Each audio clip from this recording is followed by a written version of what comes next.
மடப்புரம் காவலாளி அஜித்குமாரை துன்புறுத்த மிளகாய் பொடி வாங்கி கொடுத்தது அஜித்குமாரின் நெருங்கிய நண்பர் பிரவீன்குமார் என சிபிஐ விசாரணையில் அதிர்ச்சி தகவல் வெளியாகியுள்ளது.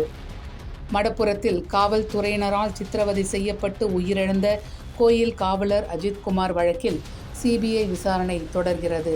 இந்த வழக்கில் கொலை குற்றச்சாட்டின் கீழ் கைது செய்யப்பட்ட காவல்துறை அதிகாரிகள் கண்ணன், ஆனந்த், பிரபு, சங்கர், மணிகண்டன், ராஜா ஆகிய 5 பேரையும் சிபிஐ 2 நாட்கள் விசாரணைக்கு எடுத்திருந்தது. விசாரணையின் முடிவில் அவர்கள் மீண்டும் சிறையில் அடைக்கப்பட்டனர். இந்த பின்னணியில் சிபிஐ அதிகாரிகள் திருப்புவனத்தில் விசாரணையை தொடங்கினர். விசாரணையின் முதல் கட்டமாக வழக்கில் முக்கிய சாட்சியான சக்தீஸ்வரனை அழைத்து சிபிஐ அதிகாரிகள் விசாரித்தனர். முன்னதாக பிரேத பரிசோதனை அறிக்கையில் அஜித்குமாரை சித்திரவதை செய்யும் போது மிளகாய் பொடி பயன்படுத்தப்பட்டதாக குறிப்பிடப்பட்டிருந்தது.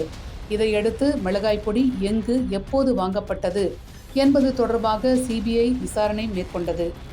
விசாரணையின் போது மடப்புரம் கோயிலின் கார் பார்க்கிங் அருகே உள்ள ஒரு மளிகை கடையில் அஜித்குமாரின் நண்பர் பிரவீன்குமார் காவல்துறையினர் கூறியதற்கு இணங்க மிளகாய் பொடியை வாங்கி வழங்கியிருப்பது தெரியவந்துள்ளது. இந்த தகவல் விசாரணையில் அதிர்ச்சியை ஏற்படுத்தியுள்ளது.